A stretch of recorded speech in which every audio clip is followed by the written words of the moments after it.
Hello students, आज के इस वीडियो लेक्चर में रिकार्डियन थ्योरी ऑफ रेंट या क्लासिकल थ्योरी ऑफ रेंट, जिसको हिंदी में कहा जाता है रिकार्डो का लगान सिद्धांत या लगान का प्रतिष्ठित सिद्धांत, इस टॉपिक को आज के इस वीडियो लेक्चर में हम डिस्कस करेंगे। सबसे पहले अगर हम बात करें, ये जो लगान सिद्धांत है रिकार्डो का, वो किसके द्वारा दिया गया था? David Ricardo. और कब दिया गया था? 1817 में, 1817 में उनकी एक बुक पब्लिश हुई थी। बुक का क्या नाम है? Principles of political economy and taxation.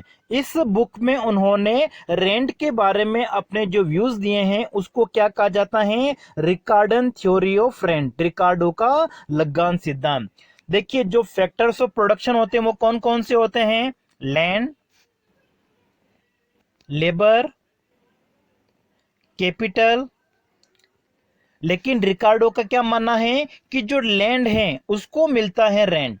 ठीक है, जो क्लासिकल इकोनॉमिक्स है डेविड रिकार्डो, उसका क्या मानना है कि जो फैक्टर्स ऑफ प्रोडक्शन आपका है लैंड, उसी को रेंट मिलता है। जबकि जो मॉडर्न इकोनॉमिक्स है उनका क्या मानना है कि प्रोडक्शन के जितने भी फैक्टर हैं, चाहे वो लैंड है, लेबर है, कैपिटल है, एंटरप्रेन्योर है, जो सारे फैक्टर हैं उन सभी को रेंट मिल सकता है। लेकिन आज का जो हमारा वीडियो है वो केवल रिकार्डो की जो थ्योरी है उसी के ऊपर डिपेंड है। तो रिकार्डो का क्या मानना है कि जो रेंट है वो किसको मिलता है? केवल लैंड को मिलता है। और क्यों मिलता है उसके पीछे उन्होंने क्या रीजन दिया है कि उनका मानना है कि जो रेंट होता है वो लैंड को मिलता है। और क्यों मिलता है? क्योंकि जो लैंड है उसमें कुछ ऐसी ओरिजिनल, मौलिक और अविनाशी शक्तियां होती हैं जो कभी नष्ट नहीं होती हैं। इन मौलिक और अविनाशी शक्तियों का जो यूज करता है, कौन यूज करता है? उस भूमि का जो मालिक है, लैंडलॉर्ड है। तो लैंडलॉर्ड के द्वारा उन ओरिजिनल, मतलब जो मौलिक हैं, अविनाशी शक्तियां हैं जो कभी नष्ट नहीं होती हैं, उन शक्तियों का प्रयोग करने के कारण भूमि का जो मालिक है, लैंडलॉर्ड है, उसको जो आय प्राप्त होती है उसको एक तरह से रिकार्डो ने क्या कहा है? रेंट कहा है। तो रेंट किसको मिलता है? लैंडलॉर्ड को मिलता है, जो क्या करता है? उस भूमि का प्रयोग करता है। और भूमि में क्या होती हैं? ऐसी अविनाशी शक्तियां होती हैं, कभी नष्ट नहीं होने वाली शक्तियां होती हैं, जिसके प्रयोग के कारण क्या होता है? उस भूमि का जो मालिक होता है, लैंडलॉर्ड होता है, उसको क्या मिलता है? रेंट मिलता है। अब देखिए, रिकार्डो की जो रेंट थ्योरी है वो कुछ एजम्पशंस, कुछ मान्यताएं हैं, उसके ऊपर वो बेस्ड है। तो सबसे पहले हम देखते हैं कि रिकार्डो ने अपना जो थ्योरी दिया है उसमें उन्होंने किन किन चीजों को एज्यूम किया है, उनकी कौन कौन सी एजम्पशंस हैं, कौन कौन सी मान्यताएं हैं। तो सबसे पहले जो मान्यता है वो क्या है कि जो रेंट है वो किसको मिलता है? केवल लैंड को मिलता है। जो प्रोडक्शन के अदर फैक्टर्स हैं उनको रेंट नहीं मिल सकता है। फिर दूसरा उन्होंने क्या माना है कि जो लैंड है उसकी सप्लाई क्या होती है? फिक्स्ड होती है, मतलब उसको हम बढ़ा नहीं सकते हैं। ठीक है, अगर लैंड की डिमांड अगर बढ़ भी जाए तो उसकी सप्लाई को नहीं बढ़ाया जा सकता है। लैंड की जो सप्लाई है वो कैसी होती है? इन इलास्टिक होती हैं, फिक्स्ड होती हैं। फिर उन्होंने क्या माना कि जो भूमि है उसमें कुछ ओरिजिनल पावर होता है, मौलिक शक्तियां होती हैं, ऐसी शक्तियां होती हैं, अविनाशी शक्तियां होती है जो कभी नष्ट नहीं होती हैं। और ये शक्तियां जो हैं, ये जो पावर है, किसको मिलता है? केवल लैंड को ही मिलता है, भूमि को ही मिलता है।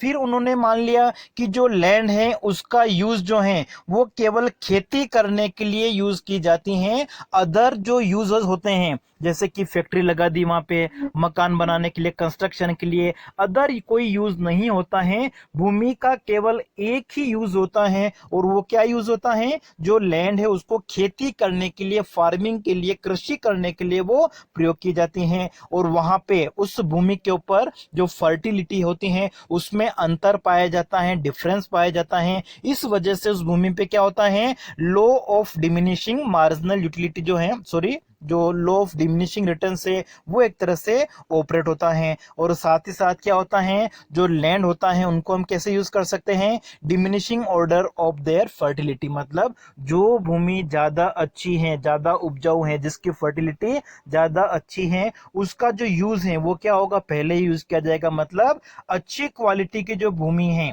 जिस पे ज्यादा प्रोडक्शन हो सकता है उसको पहले यूज किया जाएगा, और जो बी ग्रेड की भूमि है जो कम उपजाऊ है, जिस पे प्रोडक्शन थोड़ा कम होता है, उसको बाद में यूज किया जाएगा। तो जो भूमि होती है, लैंड होता है, उसको एक तरह से क्या होता है, डिमिनिशिंग ऑर्डर में उसका यूज किया जाएगा। फिर उन्होंने क्या माना कि जो भूमियां होती हैं, ठीक है, उनकी जो क्वालिटी होती है, उनकी जो फर्टिलिटी होती है, उसमें अंतर पाया जाता है। जैसे हम बात कर लें कि 4 प्रकार की लैंड है, ए बी सी डी।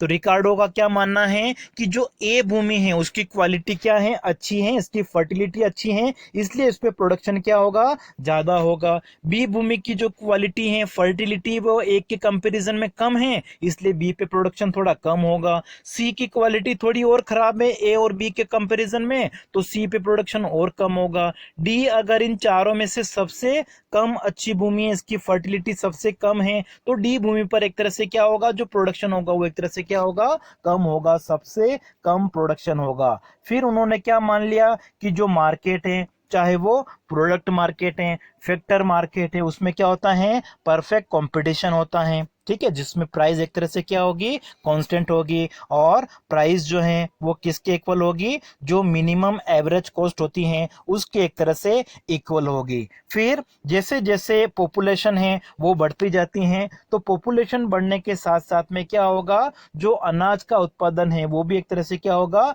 बढ़ाना पड़ेगा। फिर जो मार्जिनल लैंड है, जिसको हिंदी में हम कहते हैं सीमांत भूमि कहते हैं, उस पे किसी प्रकार का कोई लगान नहीं मिलता है, ठीक है। जो मार्जिनल लैंड होती कौन सी होती है उसको आगे हम एक एग्जांपल में समझेंगे। उस पर किसी प्रकार का कोई रेंट नहीं मिलता है, लगान नहीं मिलता है। और ये जो थ्योरी है वो एक तरह से क्या एज्यूम करती है, लॉन्ग रन कॉन्सेप्ट, मतलब ये जो थ्योरी है वो कब एप्लीकेबल होती है, दीर्घ काल में लागू होती है, लॉन्ग रन में वो एप्लीकेबल होती हैं। अब देखिए, ये अगर एजम्पशंस दी होती हैं तो रिकार्डो का क्या मानना है कि जो रेंट है वो किसको मिलेगा, लैंड को मिलेगा। और क्यों मिलेगा, क्योंकि जो लैंड है उसमें कुछ भूमियां तो ऐसी होगी जिस पे प्रोडक्शन ज्यादा होता है, क्योंकि वो फर्टिलिटी के हिसाब से क्या है, उनकी क्वालिटी के हिसाब से एक तरह से वो क्या है, अच्छी हैं। और कुछ भूमियां क्या हैं, कम उपजाऊ हैं, उनकी फर्टिलिटी एक तरह से क्या है, कम है। तो ऐसी कंडीशन में क्या होगा, जिसकी फर्टिलिटी लैंड की ज्यादा है, उस लैंड पर दूसरे के कंपैरिजन में जो सरप्लस प्रोडक्शन होगा उसको रिकार्डो ने क्या कहा है, रेंट कहा है, ठीक है। रिकार्डो ने जब थ्योरी दी थी तो उसमें एक तरह से क्या होता था कि जो लैंड है उसका यूज केवल एग्रीकल्चर, ठीक है, कृषि कार्यों के लिए ही उसका यूज किया जाता था, दूसरे कार्यों के लिए उसका यूज नहीं किया जाता था। और जो रेंट होता है वो एक तरह से क्या होता है, प्रोड्यूसर का सरप्लस हम कह सकते हैं, या जो डिफरेंशियल गेन होता है, ठीक है। डिफरेंशियल गेन का मतलब क्या हो गया कि जैसे 2 प्रकार की लैंड है, ए और बी। ए क्या है, इसकी फर्टिलिटी ज्यादा है, तो यहां पर माना कि हम मान लेते कि 1 एकड़ भूमि है, ठीक है, लैंड है, उस पे खेती अगर करके 100 kg प्रोडक्शन होता है, और बी जो है वो भी कितनी है, 100 एकड़ है। मतलब दोनों की जो क्वांटिटी है वो क्या है, सेम, लेकिन दोनों की क्वालिटी, फर्टिलिटी में डिफरेंस होने की वजह से क्या होता है, जो बी लैंड है वहां पे प्रोडक्शन क्या होता है, एक के कंपैरिजन में कम होता है, ठीक है। दोनों लैंड जो है, दोनों की साइज अगर इक्वल है, लेकिन फिर भी ए के कंपैरिजन में बी पर प्रोडक्शन कम होता है। इसका क्या रीजन है, क्योंकि बी की जो क्वालिटी है, फर्टिलिटी है, वो ए के कंपैरिजन में क्या है, थोड़ी कम अच्छी है, ठीक है। इसलिए क्या होता है, बी पे प्रोडक्शन कितना हुआ, केवल 80 किलोग्राम, जबकि ए पे प्रोडक्शन कितना हो रहा है, 100 किलोग्राम। और दोनों में प्रोडक्शन में ये जो डिफरेंस है, इसी को रिकार्डो ने क्या कहा है, रेंट कहा है, ठीक है, जिसको आगे हम एक एग्जांपल से समझेंगे।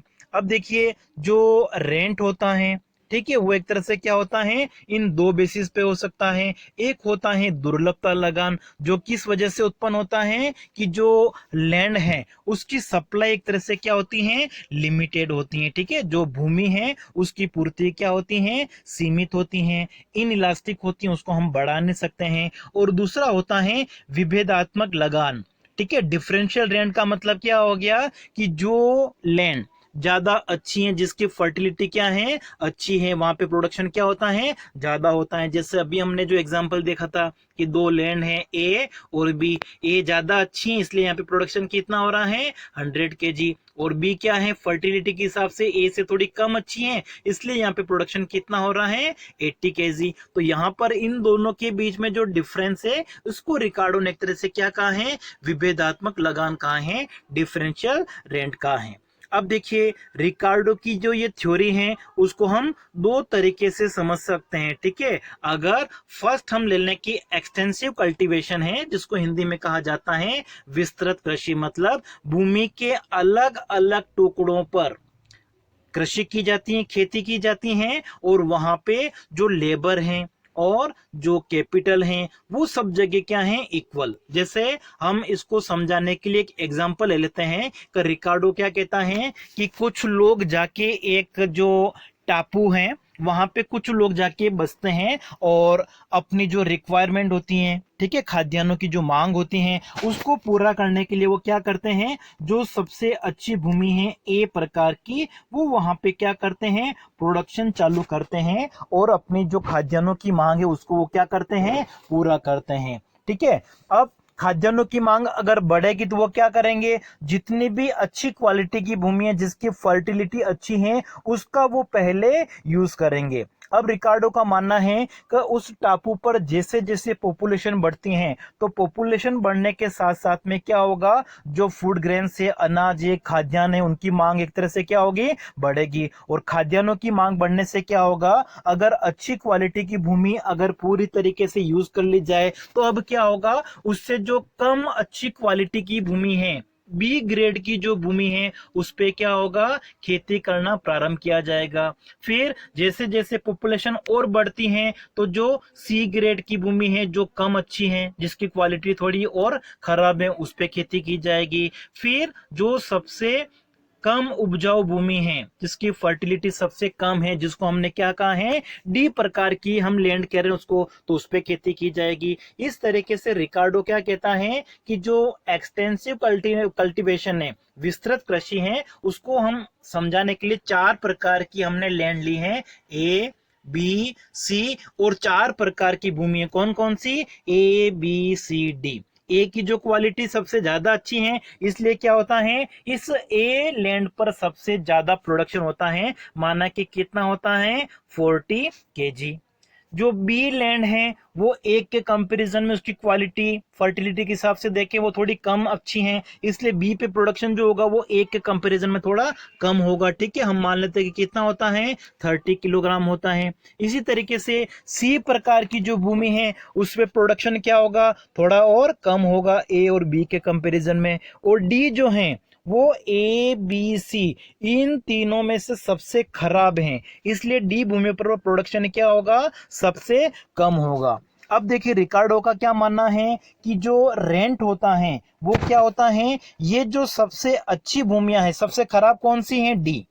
सबसे कम उपजाऊ भूमि हम कह सकते हैं जिसकी फर्टिलिटी सबसे कम है, वो कौन सी है, डी लैंड है। तो डी के कंपैरिजन में जो ये ए बी सी हैं, इनको जितना भी ज्यादा प्रोडक्शन हो रहा है वो क्या है, लगान, ठीक है। आप यहाँ पे ध्यान से समझिए, इसको हम एक टेबल बना के भी समझेंगे। चार प्रकार की जो लैंड है, अब इसमें कॉस्ट ऑफ प्रोडक्शन जो है वो किसके बेसिस पर डिटरमिन होगा, डी भूमि जो है वहां पे जो प्रोडक्शन हो रहा है, डी भूमि पर जो प्रोडक्शन हो रहा है, डी भूमि को रिकार्डो ने क्या कहा है, मार्जिनल लैंड कहा है। और हमने एजम्पशन में पढ़ा था कि जो मार्जिनल लैंड है उस पर किसी तरीके का कोई रेंट नहीं मिलता है, तो डी जो भूमि है उस पर किसी तरीके का कोई रेंट नहीं मिलेगा। डी भूमि पर जो प्रोडक्शन हो रहा है 10 किलोग्राम, वो एक तरह से क्या है, कॉस्ट ऑफ प्रोडक्शन होगी सभी प्रकार की भूमियों के लिए। और 10 इकाइयों से इस 10 किलोग्राम से जितना भी ज्यादा प्रोडक्शन हो रहा है ए बी सी पर, वो क्या है,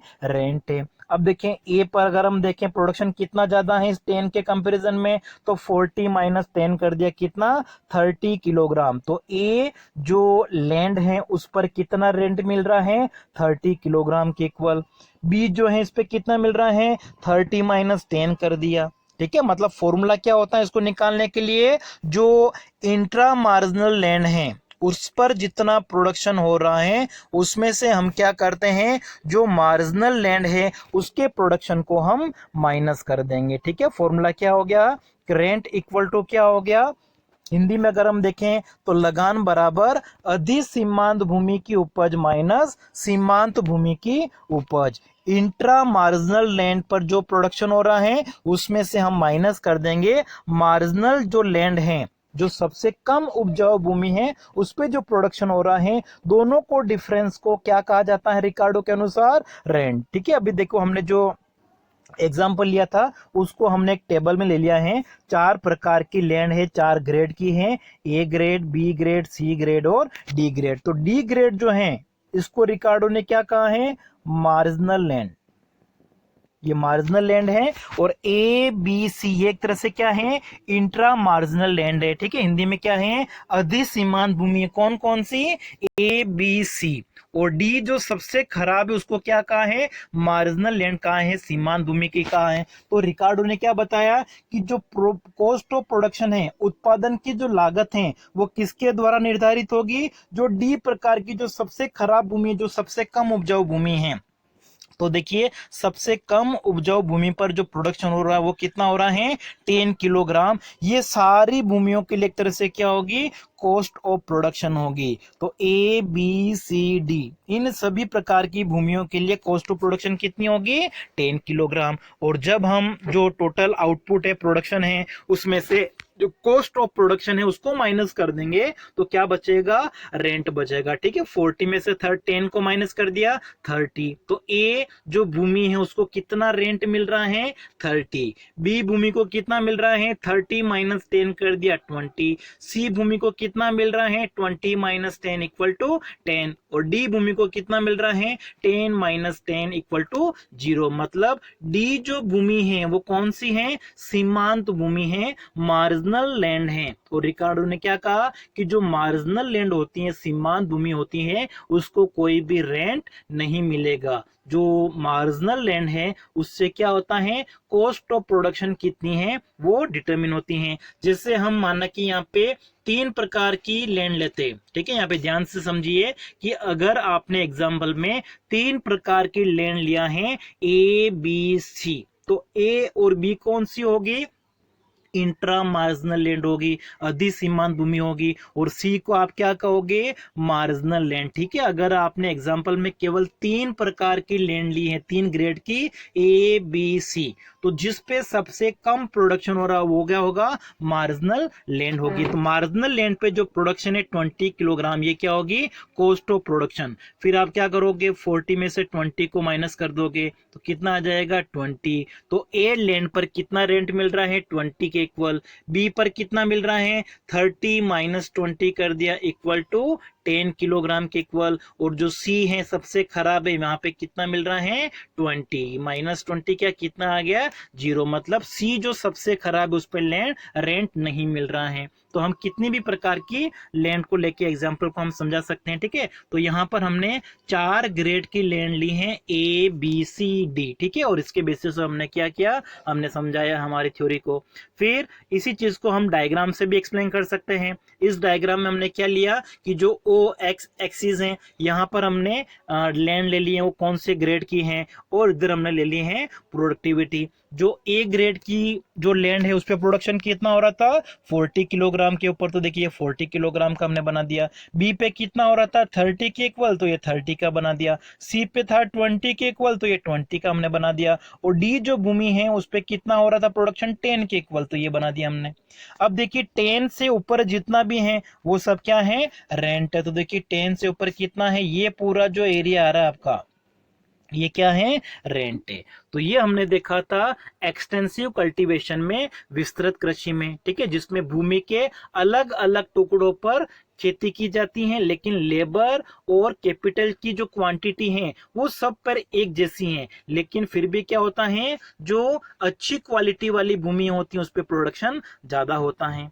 फिर दूसरा जो है वो कौन सा है आपका, इंटेंसिव कल्टीवेशन में लगान कैसे होगा। ठीक है, रेंट अंडर इंटेंसिव कल्टीवेशन, गहन कृषि की स्थिति में लगान। अब देखिए इंटेंसिव कल्टीवेशन का मतलब क्या हो गया कि जो भूमि है, लैंड है, इसका हमारे पास में एक टुकड़ा है। अब प्रोडक्शन को बढ़ाने के लिए क्या किया जाता है, इसी भूमि के टुकड़े पर लेबर और जो कैपिटल है उसकी क्वांटिटी को बढ़ाया जाता है। ठीक है, लेबर और कैपिटल की क्वांटिटी को बढ़ा के इस भूमि का अच्छे से यूज किया जाता है। प्रोडक्शन बढ़ाने का अगर प्रयास किया जाएगा तो इसको हम क्या कहते हैं, इंटेंसिव कल्टीवेशन कहते हैं, गहन कृषि। तो गहन कृषि में भूमि का हमारे पास में ये टुकड़ा है और इस टुकड़े पर जो प्रोडक्शन है उसको बढ़ाने के लिए लेबर और कैपिटल की क्वांटिटी को हम बढ़ाते हैं। जबकि एक्सटेंसिव में हमने क्या पढ़ा था, विस्तृत में हमने क्या पढ़ा था कि भूमि के अलग अलग टुकड़ों पर खेती की जाती है, लेकिन लेबर और कैपिटल की जो क्वांटिटी है वो सभी भूमियों पर क्या है, एक जैसी है। इसमें भी अगर हमको रेंट कैलकुलेट करना है तो रेंट का फॉर्मूला क्या हो जाएगा, इंट्रा मार्जिनल यूनिट में से माइनस कर देंगे हम मार्जिनल यूनिट का जो सरप्लस है। अब देखिए, इसको समझने के लिए हम एग्जांपल ले लेते हैं कि हमारे पास में भूमि का ये टुकड़ा है। ठीक है, यहाँ पर हम लेबर और कैपिटल की अगर हम फर्स्ट यूनिट को यूज करते हैं तो प्रोडक्शन कितना हो रहा है, 40 किलोग्राम के इक्वल। जब हम इसी भूमि के ऊपर हम क्या करते हैं, लेबर की क्वांटिटी को पहली यूनिट से बढ़ाकर अब क्या कर दिया हमने, दूसरी यूनिट को और लगा दिया। तो दूसरी यूनिट को लगाने से क्या हुआ, दूसरी यूनिट का जो प्रोडक्शन में योगदान होगा वो थोड़ा क्या होगा, कम होगा, क्योंकि हमारे पास में जो ये लैंड है उसका आकार क्या है, कांस्टेंट है, फिक्स्ड है। तो सेकंड यूनिट से प्रोडक्शन कितना होता है, केवल 30 किलोग्राम के इक्वल होता है। फिर हमने क्या किया, इसी भूमि के ऊपर जो लेबर उसकी तीसरी यूनिट को यूज किया, तो अब प्रोडक्शन कितना और हो गया, 20 और बढ़ गया है। फिर चौथी यूनिट को यूज किया तो चौथी यूनिट का जो कंट्रीब्यूशन है वो कितना है, 10 के इक्वल है। तो यहां पर हम देखें तो ये फोर्थ यूनिट है, जो सबसे अंतिम यूनिट होगी लेबर की, उसको रिकार्डो ने क्या कहा है, मार्जिनल यूनिट कहा है। और इससे पहले वाली जो यूनिट है उसको क्या कहा है, इंट्रा मार्जिनल यूनिट। तो जो इंट्रा मार्जिनल यूनिट का प्रोडक्शन है उसमें से हम मार्जिनल यूनिट के प्रोडक्शन को माइनस कर देंगे तो हमारे पास में क्या आ जाएगा, रेंट आ जाएगा। तो देखिए, जो मार्जिनल यूनिट है उसका प्रोडक्शन कितना है, 10 किलोग्राम के इक्वल। तो कॉस्ट ऑफ प्रोडक्शन कितनी होगी, 10 किलोग्राम होगी। और इन सब में से 40 में से 10 को माइनस कर दिया, कितना आ गया, 30। 30 में से 10 को माइनस किया, 20। 20 में से 10 को माइनस किया, 10। और 10 में से 10 को माइनस किया, 0। इसका मतलब क्या हो गया, जो मार्जिनल यूनिट है लेबर की उसको किसी तरीके को कोई रेंट नहीं मिलेगा। और इसी चीज को हम इस डायग्राम से भी एक्सप्लेन कर सकते हैं। ठीक है, जब लेबर की फर्स्ट यूनिट यूज की गई है तो फर्स्ट यूनिट का जो कंट्रीब्यूशन है वो कितना है, 40 किलोग्राम है। सेकंड यूनिट का जो प्रोडक्शन है वो कितना है, 30 केजी है, तो ये 30। जो थर्ड यूनिट है उसका कितना है, 20 किलोग्राम है, ये 20 किलोग्राम। और फोर्थ का कितना है, 10 किलोग्राम। तो 10 से ऊपर जितना भी है, ठीक है, ये सब क्या हो गया, रेंट हो गया। अब देखिए, रिकार्डो का जो ये सिद्धांत, ये जो थ्योरी है उसका कुछ क्रिटिसिज्म भी किया गया है। इससे पहले रिकार्डो ने एक तरह से जो स्थिति मूलक लगान होता है, जो लैंड की सिचुएशन होती है उसके बेसिस पर भी क्या होता है, लगान मिल सकता है। मतलब जो मेन मार्केट है,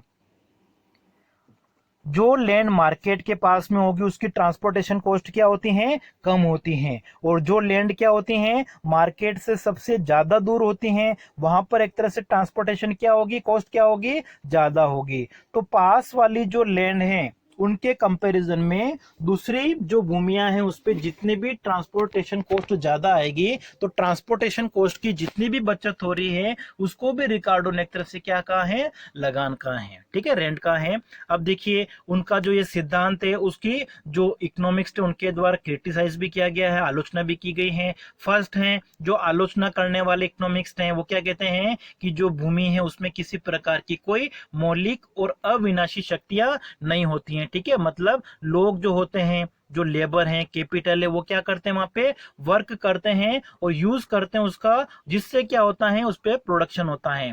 फिर जैसे कि रिकार्डो ने बताया कि जो लैंड है उसको केवल एग्रीकल्चर के लिए ही यूज किया जाता है, जबकि रियल लाइफ में अगर हम देखें तो इंडस्ट्रियल पर्पस के लिए हो गया, रियल एस्टेट पर्पस के लिए हो गया, रहने के लिए मकान बनाए जाते हैं। मतलब जो लैंड है उसके बहुत सारे और भी यूज होते हैं जिसको रिकार्डो ने नहीं बताया है। फिर रिकार्डो ने क्या बताया कि जो मार्जिनल लैंड होती हैं जो सीमांत भूमि होती है उसको किसी तरीके का कोई लगान नहीं मिलता है, जबकि क्रिटिसाइज करने वाले कहते हैं कि सभी प्रकार की भूमि को क्या होता है, लगान मिलता है। फिर जो रिकार्डो की थ्योरी है वो परफेक्ट कंपटीशन के ऊपर बेस है, जबकि रियल लाइफ में अगर हम देखें तो जो परफेक्ट कंपटीशन है वो देखने को नहीं मिलता है। फिर इसी तरीके से उन्होंने बताया कि लॉ ऑफ डिमिनिशिंग रिटर्न जो है वो अप्लाई होता है, जबकि जो भूमियां हैं वहां पर अच्छी टेक्नोलॉजी का प्रयोग करके, अच्छे हाइब्रिड जो बीज हैं उनका यूज करके, जो फर्टिलाइजर्स है उनका यूज करके,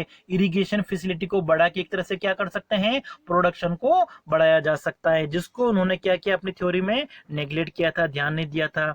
फिर रिकार्डो ने बताया कि जो रेंट है वो किसको मिलता है, केवल लैंड को मिलता है, जबकि मॉडर्न इकोनॉमिक्स क्या कहते हैं कि जितने भी फैक्टर्स ऑफ प्रोडक्शन है उन सभी को रेंट मिल सकता है। और फिर जो रिकार्डो की थ्योरी है वो लॉन्ग रन की एजम्पशन के ऊपर डिपेंड है, जबकि रियल लाइफ में अगर हम देखें तो हम लोगों का जो संबंध होता है वो किसके साथ में होता है, शॉर्ट रन में। तो शॉर्ट रन की एक तरह से ये व्याख्या नहीं करता है।